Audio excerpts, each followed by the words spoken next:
Wala na. Nakuha na ni Bangag mga kababayan ang kontrol sa Senado dahil may mga hudas. Dalawang hudas mga kababayan apparently ang lumipat ng kampo.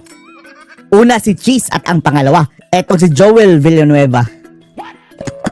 Siya pala talaga yung blind item mga kababayan na nagpunta daw sa Malacanang kasama ang tatay at nagmakaawa para hindi makulong daw mga kababayan. Lumipat na sa grupo ni Gatchalian ng Bagoong Pilipinas mga kababayan at nakuha ng tuluyan ng mga minions ni Bangag ang Senado. It's just a matter of time mga kababayan. Napapasay ang charter change. Dahil kumpleto na sila Hawak na nila ang Congress, hawak na nila ang Senate. Pirma na lang ni Bangag ang kulang. Ipa-fast track nila yan mga kababayan. Tapos yung impeachment ni VP Sara, marami pa silang ipapakulong mga kababayan kasama na si Senator Marcoleta. Sabi ni Senator Marcoleta posibleng anytime soon aarestuhin na siya. Samantala, narito ang pagdating ng pangalawang traidor mga kababayan ng bayan, si Joel Villanueva. Takot makasuhan. Ayan. Grabe parang kailan lang mga kababayan galit na galit sila sa isa't isa. Sa kabilang kampo ngayon nagyakapan Yakapan na. Congrats. Yung kalaban niyang si Matsing mga kababayan, niyakap na. Si Virus. Yakap na si Zubiri na gustong mamatay para sa Bukidnon. Ito mga kalaban niya, wala na. Diyos ko, ang mga maleta mga kababayan, ang mga maleta. Kung hindi nyo lang yan tinakot, hindi yan lilipat sa inyo. Hindi yan lilipat sa inyo kung hindi nyo tinakot ng kulong ng mga bangag na tripingan ng mga bangag mga kababayan. Wala na ang Pilipinas. Kawawang Pilipinas mga kababayan. Yakapan. At ngayon, kumpleto na sila. Nakuha na nila mga kababayan ang kontrol sa Senado. Si Sherwin Gatchalian na hindi abogado ang magpre-preside ng impeachment. Gugulpihin nila ng gugulpihin yan si VP Sara mga kababayan. Tapos ito ang pangyayari ngayon sa Senado. Yan si Chiswis wala na, katabi na ni Soto mga kababayan. 'Di ba sabi ng Maris doon napicturean pa ang bahay niya. Ang Matsing mga kababayan na sa 18 Marines nakatanggap din ng wala natin kung nakatanggap pa 'yon basta andun sa picture kasama ang asawa niyang megastar. Ayun si Villanueva So Mr. President, I move that we consider on third reading several bills, printed copies of which have been electronically distributed to the senators on May 25 ang mga buisit and May 26, 2026. Ayun ang tiger The 3-day rule of the Constitution. With that, Mr. President, I move to consider on third reading Senate Bill number 2092. Ano yung mga kaululan ninyo? Anak declaring the waling-waling Vanda Sanderiana. Ayan na, si Gatchalian na mga kababayan na nakaupo sa pulpito. Siya na daw ang bagong Senate President. Hindi yan abogado napakalayo niyan mga kababayan. Kay Senator Cayetano. Senator Marcos, Senator Padilla, Senator Pangilinan, Senator Wala absent mga kababayan nag-boycott ang mga For what Nag-boycott na lang ang bagong minority na ang kampo ni Cayetano. Si Villanueva hindi makaupo Senator Tulfo Erwin, Bidang-bida. Senator Tulfo Rafi, Senator Villanueva, Senator Villar Camil, Umupo ka, Villar hudas! Mark, Senator Zubiri, Yes. Senate President Gatchalian. In fairness mga kababayan, si Mark Villar, akala natin lilipat dahil hindi siya pumirma sa yung sa Supreme Court. Yun lang pala mga kababayan is andun siya sa ibang bansa. Yes, with 13 affirmative votes, 0 negative votes, 0 abstention, SP number 2092 is approved on third reading. Thank you, Mr. President. Mr. President, I move to consider third reading House Bill number 6639. This is the Udas bang 666. Wala na to mga kababayan. Wala na ang Matsing Tingnan yung itsura ng Matsing Andun sikat na sikat si Matsing mga kababayan sa sa mga namaleta daw. At dahil diyan mga kababayan nawala na tayo ng parang nawala na tayo ng last hope. Ang grupo ni Cayetano na lang sana mga kababayan ang mag-check and balance. Binraso talaga nila. Yung dalawa mga kababayan na takot ng mga walang bayag. Yung si Jinggoy pa mga kababayan na sinasabi nilang bakla, siya pa ang nanindigan. Pero si Villanueva at si Chis Escudero, wala na to mga kababayan. Huwag nyo na yung iboto. Ngayon gusto ko Dito tayo mga kababayan ha. In connection sa maleta issue, napangalanan na mga kababayan ang isa sa mga nakatanggap ng maleta sa media, Arnold Clavio. Dun sa media. Kaya pala. Pwede ko bang malaman kung sino yung Arnold Clavio na binabanggit ninyo? Dalawang Arnan eh. May Arnold Clavio na Sara Balabagan mga kababayan na nagtuhog kay Sara Balabagan. May Arnold Clavio na Arn na puppet. Ano ba yun? Oh. Tao ba yun o tao? Oh, dahil magkaibang identity yan mga kababayan ha. Although, yung puppet mga kababayan ginagaya si Arnold Clavio pero iba ang nagkokontrol nun. Arn. Hindi si Arnold Clavio. Sino? Ang puppet Tao ba? ba yun o manika? Baka manika lang yun, ha? Oh. Arnold Clavio po yung nasa media. Oh, Arnold Clavio na Saan nasa media? media. Kung ito, Si Arn na rin andun din sa media. Jimmy po, marami kasi Jimmy. magkakapareho ng pangalan. Marami, no? News anchor po, Jimmy. GMA. Yes po. Ano siya sa GMA? Kung alam mo ha, ano siya sa GMA? Anchor po. Si Eject Jonathan parang nagagalit kung magtanong. Core. Ganon lang yan talaga mga kababayan. Hindi yan siya naninigaw. Ibig sabihin, kung anchor, may programa. Yes po. Ano yung alam mong programa na pinag-aangkoran niya? Jenny News po, tsaka pangalan niya po Igan. Kasi kilala ko po siya. Matagal ko po na siya nakikita sa TV. Okay. Igan. Nakita niyo mga kababayan si Igan. Grabe, mayroong sports car. Ano yun? Parang Ferrari ba? Ferrari ba yun? Basta mamahalin mga kababayan. Wow. Ayun pala. Sabi dito na maleta. Sa'yo, ano ba ito? Ano ba yung kaugnayan nito? Ano ba yung kaugnayan nitong si Arnold Clavio? Bakit nabanggit mo kanina? Pwede mo bang pakiulit sa akin? Siya po yung mga laging kamiting ni Boss Bernard. Kaya pala ang mga tweet sa Facebook at sa Instagram niya mga kababayan sa social media niya pinapakita ang kanyang pagiging biased sa Arnold Clavio. 'Di ba? Ang sasama mga kababayan ng mga propaganda. Yun pala. Ano naman ang kaugnayan nung pinag-uusapan natin ngayon kung lagi lang siyang kamiting? Ano meron? Yun po yung mga meeting nila na yan ay mga siguro may mapaabot si Boss B kasi minsan narinig ko may mga May pahabol paabot. siya ng mga balita. Ganun po. Tapos monthly po yung Kasi si Arnold Clavio mga kababayan, kapag sa yung sa saksi or sa somewhere mga prime time mga kababayan, hindi na yan masyadong bumibira. Doon yan sa radyo. Mayroon niyang radyo At saka sa kanyang social media, doon yan side comment mga kababayan. kwan yan, may monthly po yung Ibig sabihin, may involved na pera, tama ba? yes po. May involved na pera. Gaanong karaming pera? Balita po Magkano? paper bag. Paper bag? Yes Yung po. Pero ewan na natin ha. Yan ang pagkakaalam nila. Mayroong ibang modes of payment mga paper kababayan. bag, gaanong karami ang laman? Ang nagbibilang po niya is yung kapatid ni Bernard Peralta na si Ariel Peralta. Ako po yung driver niyan kasi maaga pa po. Ang maaga po yung meeting lang palagi. Mga 7 or 6, ganon. Okay. Yun lang. Maraming salamat po. Thank you po. Balikan ko lang po Arnold yung Clavio. ICC. Kasi napakahalaga ng ICC doon sa hindi lang dahil sa problema ng korupsyon, pero yung problema ng ating soberenya, di ba? Doon nagkaroon ng pagkuha kay Pangulong Duterte, binanggit nyo nga 2023. Ang gusto ko lang malaman, dahil narinig ko to sa isang kwento ninyo, sino yung nandoon sa meeting? Ayun ng meeting din daw mga kababayan sa bahay ni Boying. Visit talaga yan si Boying, no? Na nung arestuhin ang Pangulong Duterte sa airport, sino yung mga nandoon? Yung naka-witness?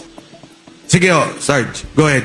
Kami po yung naka-security kay Kong Saldi that time, sir. Yung gabi, huhuliin si Gabi ng lagim. PRRD po. Si Marcos din yan ang may kasalanan, di ba? Nag-meeting po sila Ang daming ginawang kabalastugan ng bangag, no? Kong Saldi sa Unit 8 and 9, Townhouse. Kasama sina former Speaker Romualdez po. Ayan, Romualdez din, no? Dahil mga kababayan, talagang isa yan si Romualdez sa mga key personalities mga kababayan na dapat singilin sa pagkaka-aresto mga kababayan ni Tatay Digong doon sa ICC. Dahil, kung hindi dahil sa tuwadcom niya nila mga kababayan di ba nagtuwadcom sila? Hindi nakakakuha ng gagamiting mga ebidensya ang mga hudas. Nakumpleto mga kababayan ng ebidensya kahit manufactured lang. Dahil ang ICC mga kababayan, doon pa yan i-evaluate ang mga ebidensya sa trial. So tatanggap lang yan ng tatanggap kahit bogus. Kaya yung tuwad ko mga kababayan, yung ginawa nilang hearing, wala silang nagawa na wala silang nagawa na batas doon mga kababayan in aid of legislation ang gamit. Wala. Ang purpose lang yun para si Tatay Digong mga kababayan ipakulong. Mga buisit. Under yun kay Tambaloslos ha. Sinong ka-meeting? Saldico, Saldico, former speaker Martin Romualdez. Yung chief PNP po, si Ayan, si Torimao. Marbil. General Marbil. Si Marbil ba pala no? At that time, si General Torre, hindi naman siya chief PNP pa, di ba? Ano pa lang yun siya sa CIDG. Before CIDG, parang inassign siya sa Davao mga kababayan. Sino pa? Si Teodoro, Gibo. Gibo. Sulong Gibo. Gibo Chodoro. The Maltese. Gibo Teodoro po. Maltese. Kasama po siya doon. Saka si Trillanes po. Ayan, Trillian. Trillanes. 5 lang? Si Dilima pa po. Dilima. Dilimao. Dilima? Leila Dilima. Saba. Nandun din po siya. Sino pa? Pinag-uusapan natin nung gabing Yes po, yes sir. kinaumagaan siya inaresto, di ba? Yes sir. Ayun kasama pala. Of course, Dilima, hindi na yan nakakapagtaka. Nung gabi, Nag-meeting po sila doon sa townhouse. nag-meeting sa townhouse, Nag-meeting ang mga hudas. Makakampit ni Marcos. Trillanes, Gibo, Laila, Speaker Romualdez, Saldico, Marbil, sino pa? Tore. Hindi, wala. Dilima. At si General Torre that time. Yun lang po yung nakita ko sir eh. General Anyo, wala. Hindi ko pa nakita. Kasama din doon. General Anyo. Yes, sir. Kayo magkasama Yes, Yes, sir. sir. Yes sir. nung gabing yon. Kami yung sir, yung naka-back up kay sir. Andun din si Anyo. Hudas yun eh. Ngayon makababayan, nag-resign si Anyo no. Para cool down na baka si Sara na makalimutan na ang kanyang katraidoran. No way, Anyo. Naka-duty. Meron bang pagkakataon na kay Jojo Cadiz nakaharap ninyo? Dahil lumalabas yun sa kwento eh. Sa Tamarin, yung delivery. Meron ba nakasama dito? Wala. Yung nag-deliver kay Jojo Cadiz sa Tamarin. Ikaw? Yes, sir, ako doon. 30 Tamarins, 2 beses. December 2 at saka December 5, 2024. Yung si Jojo Cadiz, nag-deliver kayo? Sir, ang pagkaalam ko, sir, pag pumapasok ako doon sa may gate ng Nara, tinatanong sa akin yung guard kung saan. Ang sabi ng AA, 30 Tamarin. At ang binabanggit ng gwardiya, Nelson Go. Huli na lang po namin nalaman na Jojo Cadiz pala. So nakapag-deliver kayo lipatan sa kotse kay Jojo Cadiz. Pakiulit, sir? Meron kasing kinikwento nung hearing na, di ba, yung delivery ng pera sa Tamarin, 30 pala yun, 30. Yes, sir, 30 Tamarin. South Forbes, Makati. For May delivery ba kayong ginawa? Ang participation ko talaga, December 2 ang una. O, December 2. Tama, yun ang nasa Senate na di ba, December 2. Yung sinasabi ni Saldico sa video niya. Yun na nga po, sir. Pero ang pagka pumapasok kasi ako, sir, ang sabi niya, yung gwardiya is Nelson Go. Pero huli na lang pala, sir, nalaman ko na Jojo Cadiz. Naglagay kayo sang maleta sa kotse niya. Sir, ang mga ilalim, sir, ang concern doon nung pagbaba.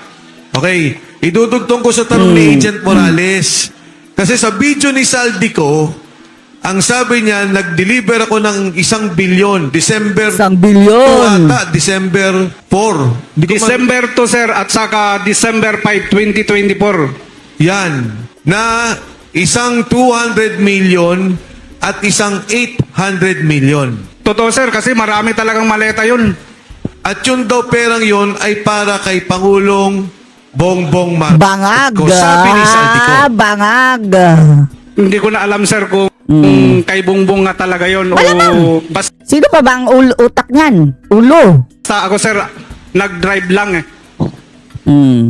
Kuyang, may tatanong ako sa inyo. Pamilyar ba kayo dun sa inilabas na mga litrato ni Saldico patungkol dun sa mga Saldico. maleta? Pamilyar ba kayo?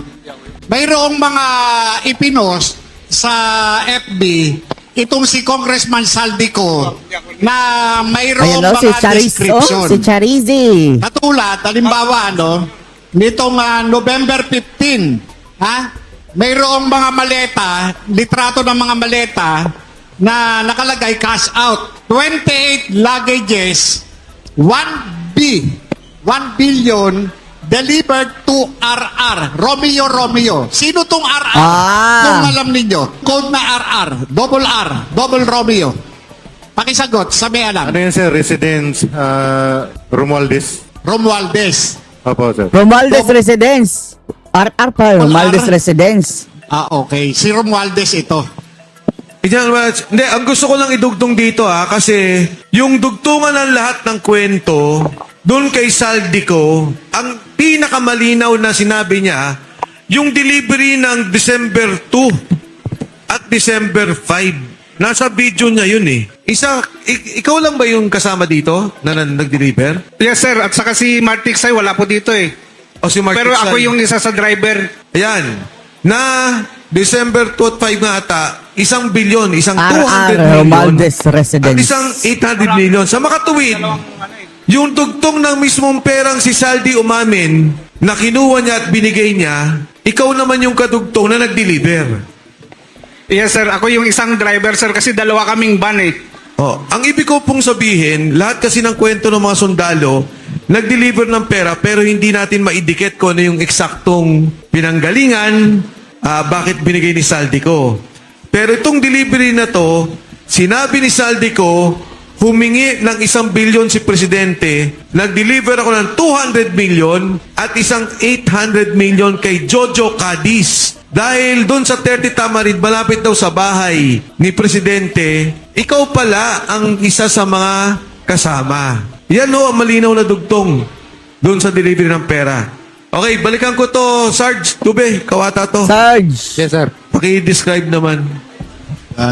Yan Anong- yung sa bahay niya, sir. Ito po yung sa bahay niya, sir. Ito yung picture namin bago kami umalis ng umaga, pabalik ng Maynila na. Bali, nag-sleep over po muna kami ni Kong Saldi doon, sir. Ilinaw ko lang ulit ilang maleta yung dala nyo dito nung panahon na to? 5, sir, 5. 5 maleta. Medium, small, large. Isang size lang, sir, na large. Lahat large. Yes, sir. 5 large. Ang large is Papalastas muna, Kong.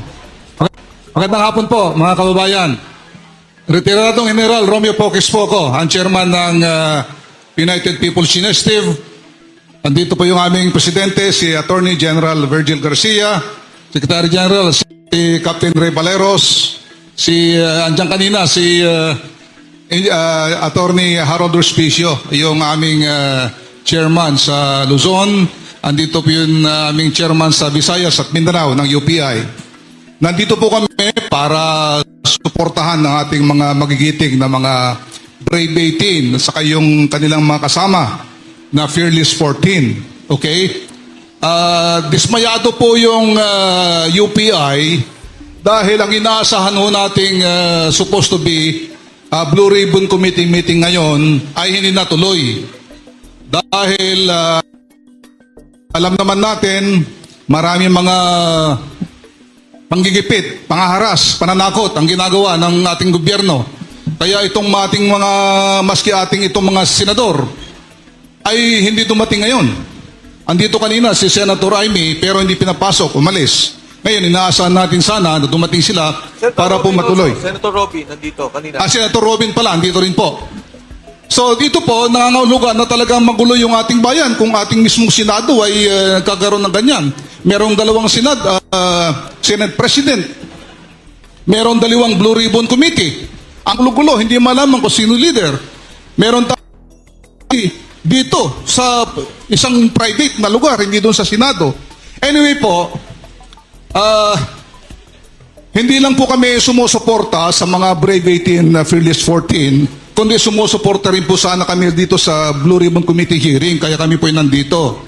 Sinusuportahan din po namin yung lahat ng mga kababayan natin na gustong malaman yung katotohanan dito sa nangyayaring matinding korupsyon na ito.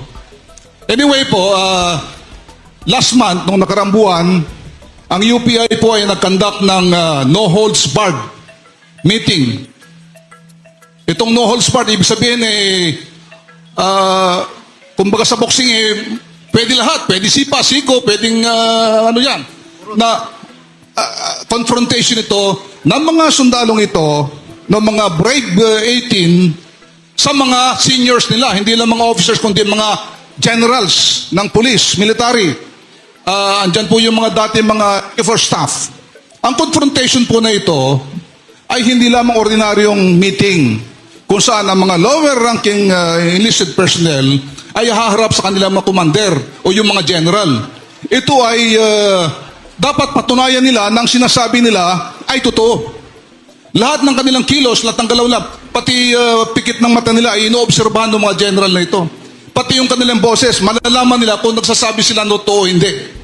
Dahil marami po ang bumabatikos sa kanila. Marami po ang naglalapa, sinasabi nila mga dishonorable soldiers. Pero hindi po. Dishonorable discharge, ang sabi nga ni Attorney Baligod, hindi ibig sabihin na dishonorable at immoral ng mga sundalo na yan. Marami po dyan, dishonorable discharge dahil nag-awol. At bakit po siya nag-awol? Dahil may problema sa pamilya, hindi nakabalik sa unit. Kaya ang tawag po doon ay dishonorable discharge. Ngayon, sila nandyan. Bakit sila lumabas? Bakit sila nag-akusa na ganyan? Bakit sila nagsasalita ng mga matitinding akusasyon sa mga matatas na pinuno sa gobyerno? Hindi dahil sa kumanan, dahil sila ay mga Pilipino, mga sundalo. Yun ang gusto natin. Bakit sila magsisinungaling? Ano mapapalanan nila kung magsisinungaling sila?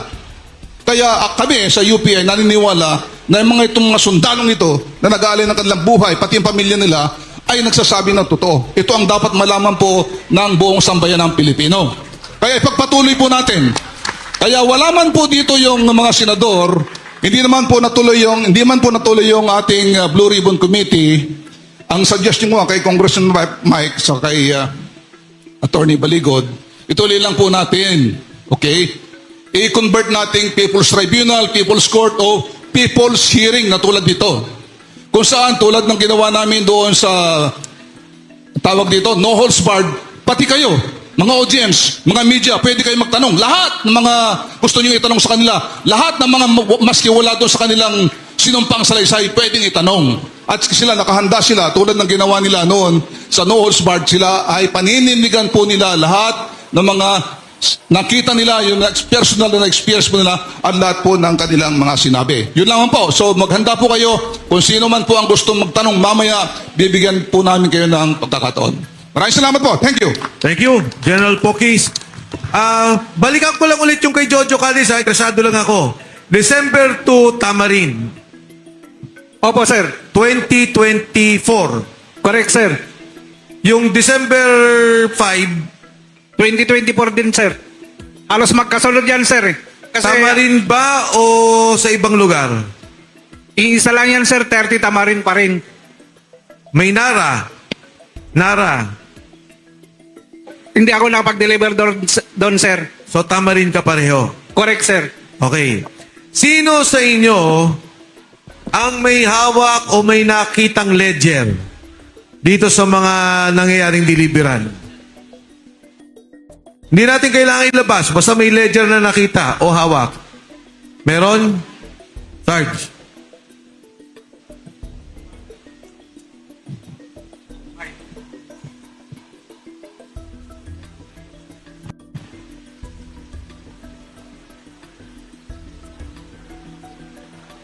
Nakita lang. Hindi na. Hello, sir. Yung mga ledger na kasi, sir, hawak ng EA, sir. Confidential, sir, na ano. Minsan siguro, sir, makalusot, pero hindi namin. Wala tayong na-recover, na-retrieve na ledger? Kahit isa? Sa video, sir, sa ano ni Boss Aldi. Ledger? Wala. Yung libro, notebook. Halika dito. Sarge, sumagot ka. Hindi naman kailangan ipakita. Tinatanong ko lang kung meron tayong hawak.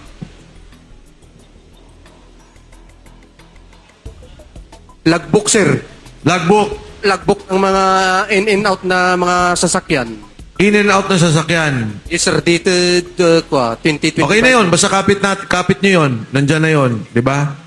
Yung sa ledger, Sarge, wala? Wala na? Tony Levy.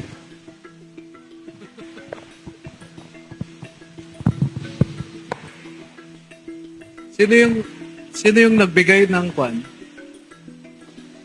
Yung sinabi ni Tiksay na sunugin nyo na. Ako sir yun. Sino nag-turn over?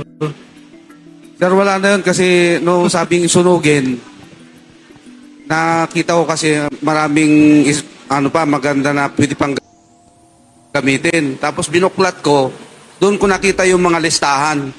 Nakita kong listahan doon na matandaan ko. Sige, sa mga tweet, may notebook kahit pa paano listahan at merong Mga nakalista, sir. yung logbook. Yes, sir. Oh, kapit lang yun. Basta importante yun sa mga darating na panahon. Tony Lev? Oh, okay. From the audience, kung may magtatanong, Colonel Mitran. Okay, kanina pa tayo nagtatanong, tinatanong natin kung sino yung mga involved. Ang hindi natin naitatanong kung paano natin ipagtanggol itong mga sundalong ito. Ang gusto ko sana itanong kanina, kay Lieutenant Senior Grade Trillanes, pero nasagot na. Ang pangalawa ko sana itatanong, yung kaibigan ko na si General Torre. Na kaibigan ko yun. Hinahamon ko yun. Makyat kami sa bundok. At talagang matapang siya. Now, ang tanong ko sa mga marino o sundalo na lang, dahil sinasabi sa inyo na kayo ay isang bayaran, pero ako na ang sasagot doon. Kailanman ang naging sundalo na maging masunurin sa batas, ako sasagot, hindi kayo bayaran kung hindi kayo nilitaw dito. Lumitaw kayo, ibig sabihin, hindi kayo bayaran. Kayo na mag-confirm. Kayo ba ay bayaran? Mga kababayan Pilipino, sila ba isang bayaran? Isa silang tagapagtanggol ng ating bayang Pilipinas. Maraming salamat. Colonel, kasi sinabi mo kanina kung paano pagtatanggol. Ilan membro kayong retired military officers at personnel? More or less, military officer, retired. More or less, 50,000 kaming retired. Kaya dapat kayo mga kapwa ko retired na sundalo, tinatawagan ko kayo.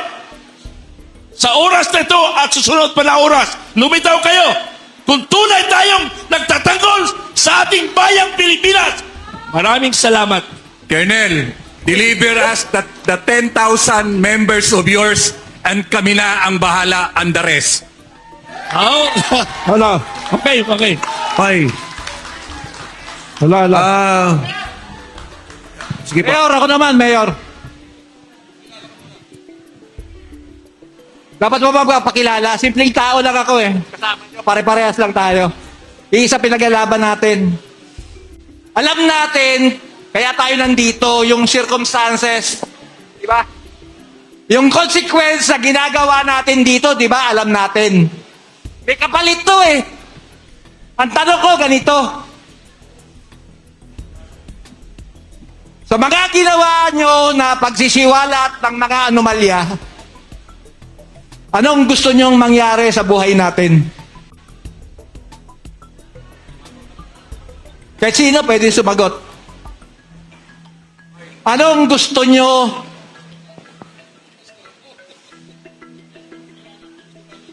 Kasi alam natin yung consequence ito, di ba? Narito tayo, pare-parehas tayo, nandito eh. Ako na ho sasagot, sabi nila. Kaya ho sila lumabas para suportahan ng mga mamayan na gusto ng katarungan. Ngayon, ito, pangalawang tanong. After this, what will happen? Anong gagawin natin pagkatapos ito? Sige na, pakisagot lang. Pakiulit to, pakiulit. Pagkatapos nitong ginagawa natin na to, risk ito di ba? Very risky to. High risk to na ginagawa natin na to. Di ba? Pagkatapos nito, anong susunod natin gagawin? Kayong mga nanonood, tayo ang sumagot sa tanong ni tatay. Dahil ito mga ito, lumalaban na. Palaban na. Sinimulan na.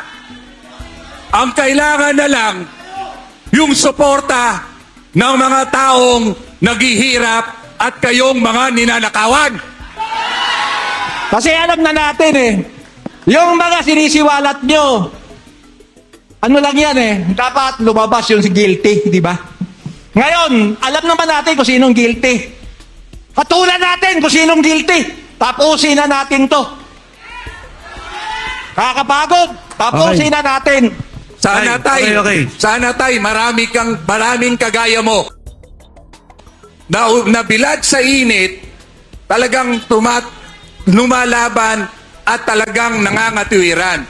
Sana maraming nandyan sa labas ngayon, nanonood ngayon, na tumindig kayo sa tama.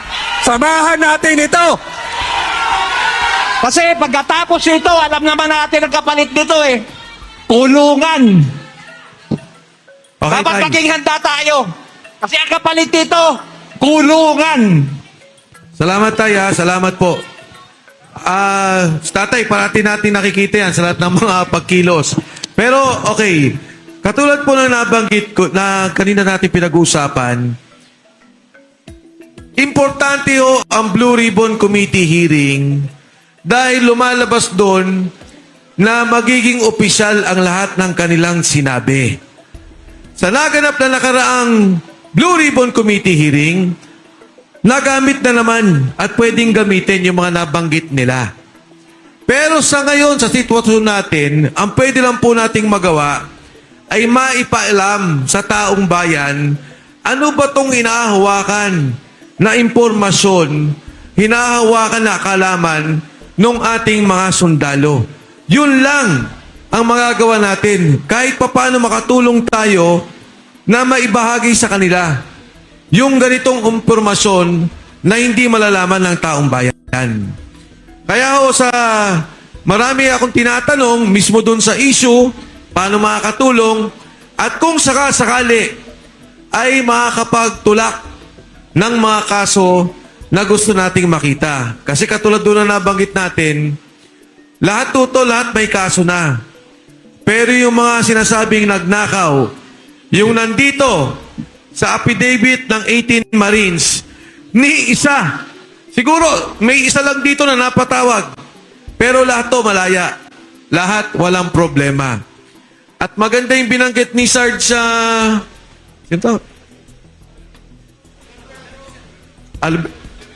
Tabergo, kasi ito yung isa sa binanggit ni Saldico na December 2 and 5 na delivery na siya mismo ang kasama. Importante si Saldico. Sa lahat ng sinasabi ninyo, si Mark Teksay, si John Paul Estrada, dahil sila ang nakakalam ng delivery ng pera, papunta ng Bali Verde, papunta ng Horizon, pagkatapos ng Horizon, delivery kung kani-kanino. Partikular, si Speaker Martin Romualdez.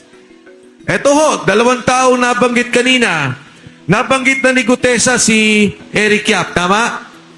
Nabanggit na yun sa kanyang affidavit. Sino pa yung nabanggit nyo kaninang kontraktor? Mga sa mic? Congressman Garjola, sir. Ilang beses mo nakita nag-deliver? Ay, isang beses na po. Ilang maleta?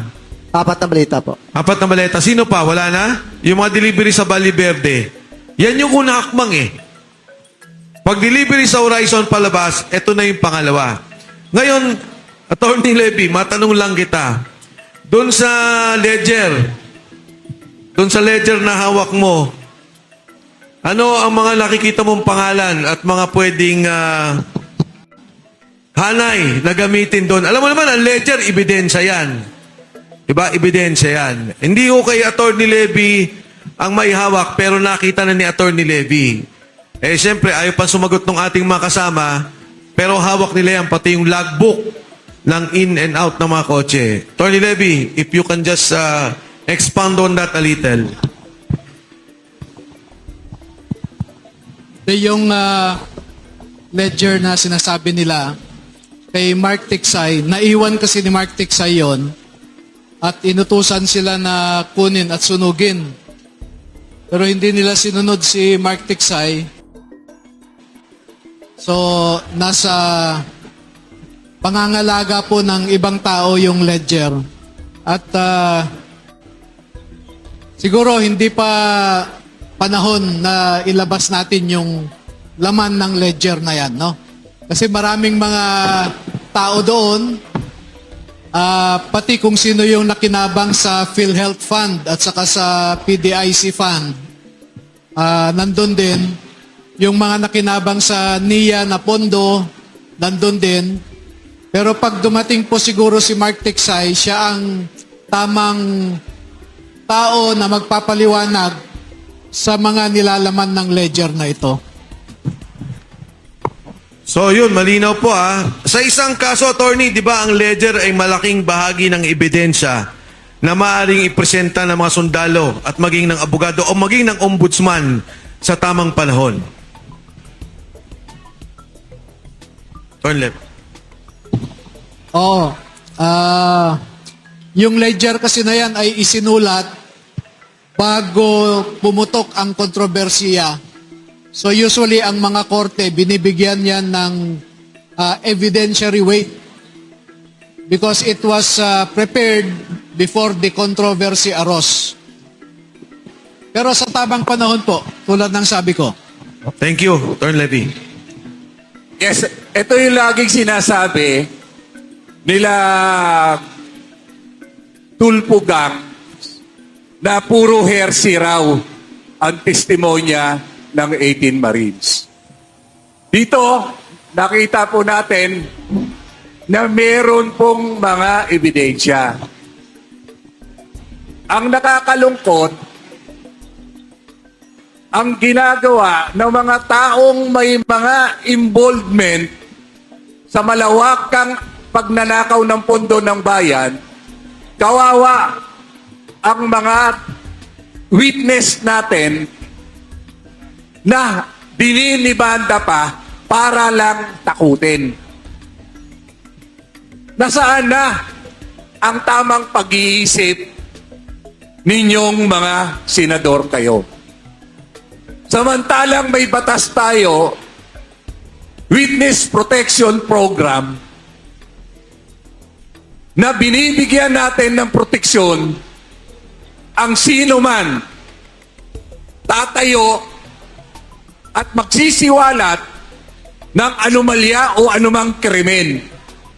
Buti pa, yung mga witness, liwa, mga makapingkian, mga dilawan, laban kay dating Pangulong Rodrigo Duterte sa ICC, pinoproteksyonan nila. Iisa lang. Sana maintindihan ninyo ngayon, iisa lang ang problema natin sa bayang ito. Yung mga taong nagpapatakbo sa gobyerno. Sana makonsensya na kayo. Sana maawa tayo sa mga taong tumitindig. Tumitindig para sa bayan. Tumitindig para sa taong bayan. Na sana naman, kung hindi kaya ipagtanggol ng taong gobyerno ang mga taong ito, dapat tayong taong bayan na ang magproproteksyon para lumabas ang katotohanan at tapusin na natin ang nagpapahirap sa bayan natin.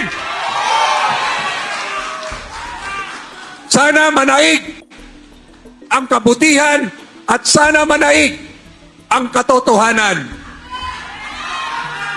Ipakita natin, hindi lahat ng tao ay kahayang suhulan ng mali-maletang pera. Kaya, wala nang ibang inaasahan. Personal ko po ito. Wala na tayong maasahan kung hindi tayong taong bayan ngayon. Dahil nakita naman po natin kung paano gipitin.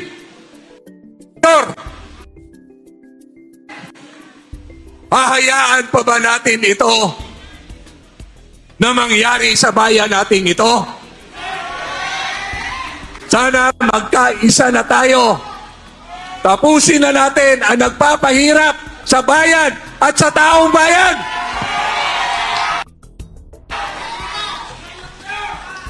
Bayan ko, nasaan ka sa panahong ito? Mga kababayan ko, ano pa bang katibayan ang kailangan natin para sagipin natin ang mga susunod na henerasyon? Pagpasensyahan niyo po, 36 days na kami na nagproproteksyon sa Senado. Pinoproteksyonan namin ang mga senador na akala namin titindig sa taong bayan. Pero ito tayo ngayon, tayo na rin lang. Kaya dapat sama-sama tayong tapusin na natin ang paghihirap ng taong bayan. Karapatan natin, tayong mamamayan, na labanan ang anuman pangungurakot at pananamantala sa taong bayan. Sana po magsama-sama tayo. May tanong dito. Hello. Tanungin ko muna yung ating mga kasi pinakita kanina yung photo ni Senator Pangilinan kasama yung kanyang pamilya na si Sharon Cuneta at saka yung kanilang dalawang anak doon sa photo. At kasama doon yung mga empleyado ni Zaldico sa ano yun? Ano yun? Misibis Aviation. Misibis Aviation.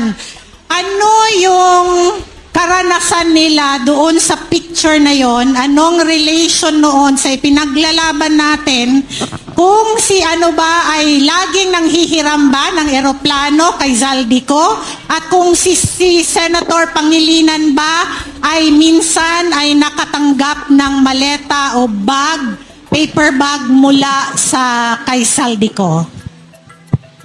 Yung picture na po yun, hindi galing sa mga sundalo, galing sa empleyado sa Misibis Aviation.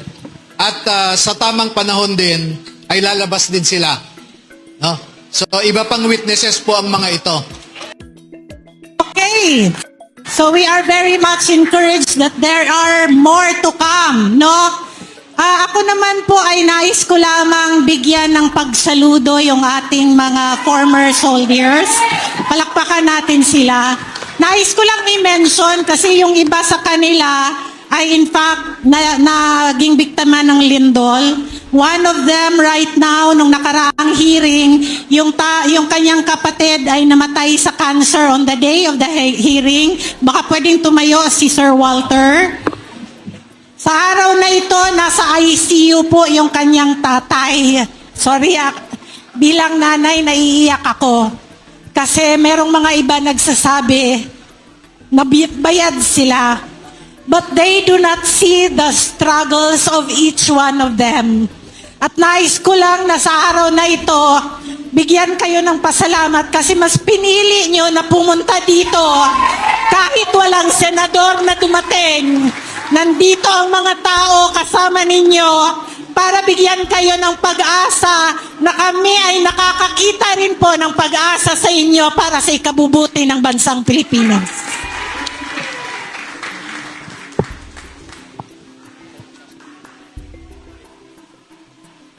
galing po ng Mindanao.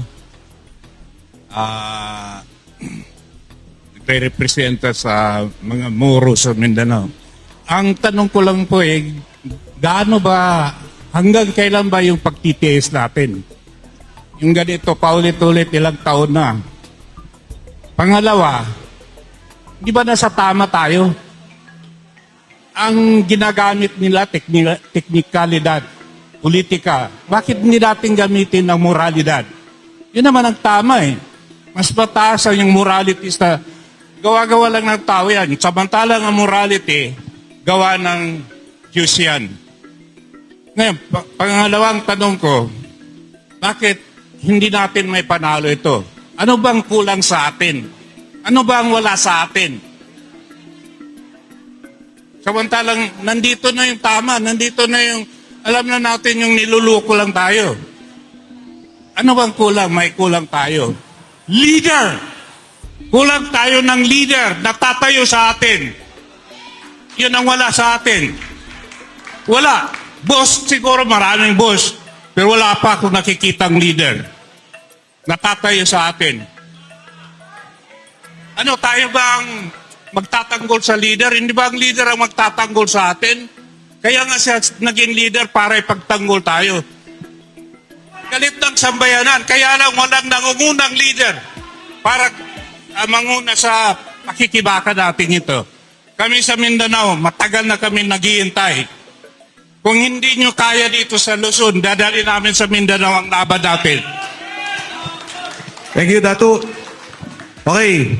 Sa atin po lahat, sa lahat ng mga nagsalita, inuulit ko, hindi ho to opisyal na hearing ng Blue Ribbon Committee. Nangyari po, nagkaroon ng kaguluhan at alam natin na special session na lang po bukas at maaaring tapos na at magkaiba na ng liderato ng Blue Ribbon Committee. Pero, hindi po kami hihinto. Pati mga sundalo at maging yung mga sinabi na Attorney Levy, yung mga iba pang gustong lumabas at magsalita tungkol sa nangyaring korupsyon ng ating bansa ay lumabas pa rin. Kaya ho itong mga lahat ng sinabi dito, ayusin po natin yan, ayusin po namin yan ni Attorney Levy. Sa darating na panahon, maaaring hindi bukas, hindi sa isang taon, hindi natin alam. Pero sigurado tayo, may mananagot sa nangyaring nakawan sa ating bansa. At doon po sa mga, alam ko, mainit ang ating damdamin na kumilos, alam ko ang inyong nararamdaman. Gawin pa rin natin ang pagkilos. Huwag tayong manghina dahil tayo ang nasa katotohanan. Tayo ang nasa tama. Tayo ang nakipaglaban para sa kinabukasan ng ating bansa. Sa ating mga kasundaluhan, maraming salamat sa inyo, Attorney Levy. Patuloy nyo, kayo ang bayani ng ating bansang Pilipinas.